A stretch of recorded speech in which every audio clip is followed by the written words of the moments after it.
In conclusion, it's important to note that all of the assets that we have created in this course, we have created primarily with one ChatGPT conversation.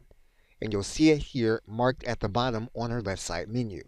What we've done is we've leveraged this in getting responses with ChatGPT to complete our entire project. We are now going to complete this project by writing an opt-in email for individuals that have received the free report and then to remind them that there is a product that they can purchase that will help them beyond the scope of the lead magnet. We are going to give ChatGPT the prompt in order to do it. So we are going to give several elements to the prompt.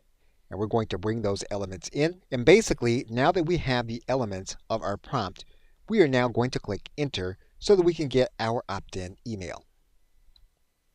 Now, one of the things you'll note about the opt-in email is that the chatbot remembered our support link. We didn't have to tell it what that support link is.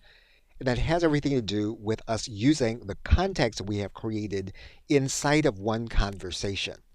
And so if you're going to be working with a specific project, it's a good idea to try to do all of that project inside of one conversation. At the same time, though, you want to make sure that you're saving everything that you do, since there is the possibility that ChatGPT could lose that information. Okay, so with that, thanks, and I'll see you either in another video, in another update, or another course.